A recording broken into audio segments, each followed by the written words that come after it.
ఎవ్వరూ చూడరు. అమ్మయ్యా, బ్రతికిపోయాను.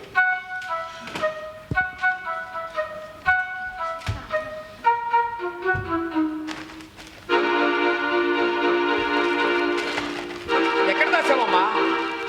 ఎక్కడ దాచావు? నీ కొడుకు మీద నీకు నమ్మకం లేదా?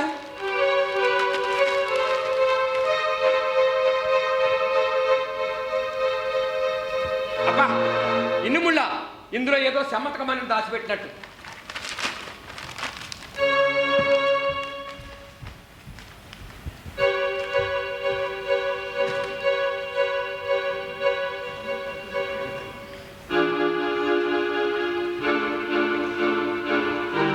అమ్మాయి ఈ పాటికి గాలిలో కలిసిపోయింది. ఈ పాటికి యమభటులు వచ్చేసే ఉంటారు.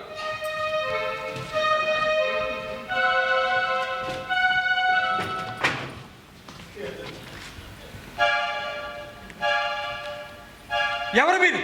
యమభటులు. మా పాత సినిమాల్లో చూసిన మొక్కల్లా లేవే. ఎవరో చెప్పండి, ఎందుకు వచ్చారు? దోపిడీకా? సారీ, నా దగ్గర చిల్లి గవ్వలేదు. మాకు తెలుసులేవో, నీ జేబులోను ఇంట్లోనూ ఉన్నది బూడిదేనని. అంటే మీరు యమభటులం. మీరే కాదు, మేము అప్డేట్ అయ్యాం. కృత్రిమ మేధస్సు వాడుతున్నాం. చూడండి, మీ గోలంతా నాకు ఎందుకని, అమ్మ కోసం వచ్చిన వాళ్ళు అమ్మని కాముగా తీసుకెళ్ళిపోండి. తల్లిని చంపావు కదా, నిన్ను విచారించకుండా ఎలా వెళ్తాం? నేను చంపలేదు, నాకేం తెలీదు, నేనేం చేయలేదు. బుకాయించకో, ఎందుకు హత్య చేశావు?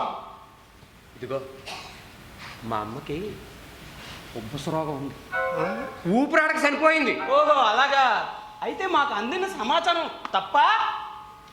మీరు క్రాస్ టాక్ అని ఉంటారు. ఈవేళ రేపు అది క్వైట్ కామన్. అమ్మను చంపలేదంటే మేము తిరిగి వెళ్ళిపోతాం. మరి ఇంకే, వెళ్ళిపోండి. చంపలేదంటున్నానుగా. అయినా అమ్మను చంపేంత దుర్మార్గుని కాదు. నేను మా అమ్మకి ఏకైక ముద్దుల కొడుకుని. నిజంగా చనిపోయిందా?